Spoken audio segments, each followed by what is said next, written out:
I second all of that from Charles Barkley. That was Charles Barkley, I believe, earlier today.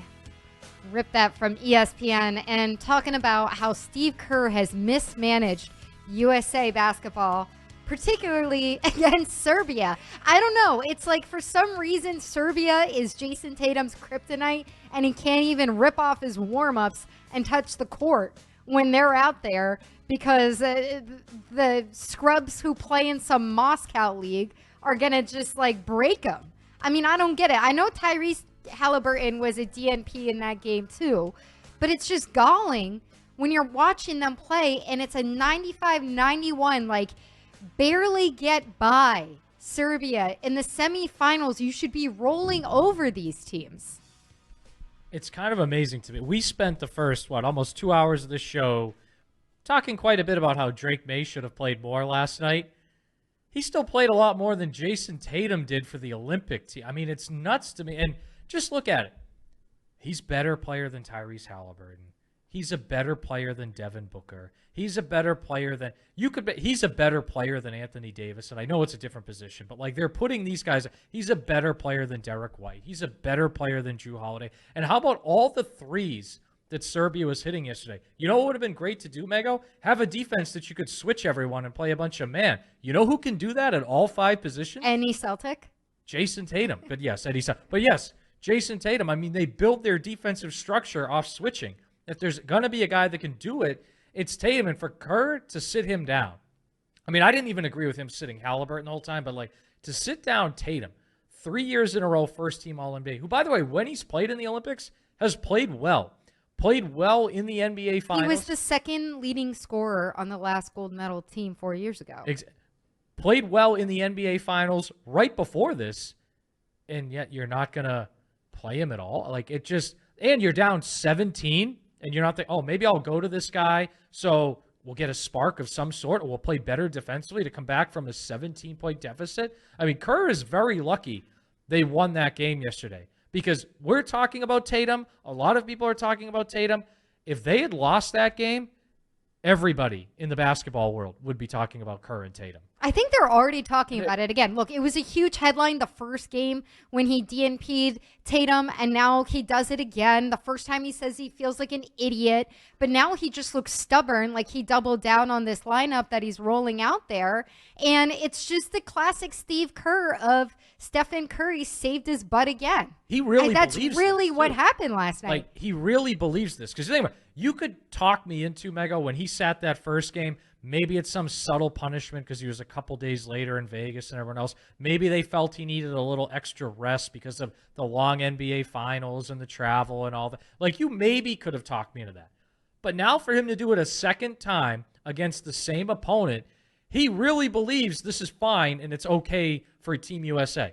Like, and maybe you could say, oh, he doesn't like Tatum. There's some anti-Celtics bias, and who knows? Maybe there is a little bit of that. But to pick out this specific opponent and say, I'm not going to play Tatum, not once, but twice, including in a game you're down by 17, it tells me he really believes that was the best approach, and I think it's nuts. I think it's 100% wrong, and I think it showed itself that he got bailed out by Kevin Durant, LeBron James at the end of that game, and Steph Curry through the first half or so. Like, he really believed that was the right thing to do, and even when evidence was clear, you're down by 17, you're down at halftime, you're down entering the fourth quarter, that it was the wrong thing, he just never moved away from it. Here's Steve Kerr talking to the media after that narrow win over Serbia. It's an interesting position to be in when you have so much talent at your disposal. It's an incredible luxury, and it's also difficult, for decision making. But those were the guys we went to. We really haven't been in this position yet. We kind of had to find a lineup down the stretch, and the guys, they determined the lineup really. I mean, they were playing. They were individually and collectively, they were playing the best that we had played all night, and so we just stayed with them.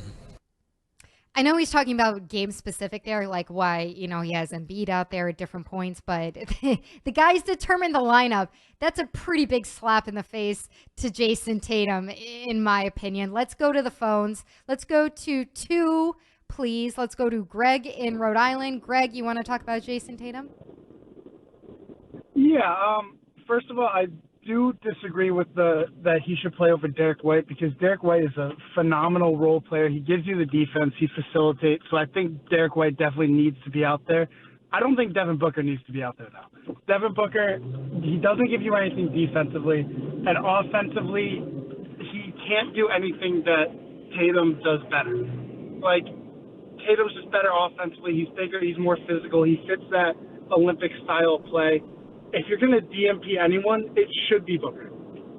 Great. Thank you, Greg. You know what? At this point, okay, I'm personally bothered because Jayson Tatum is the star player on the Celtics, and I think that he deserves to be out there.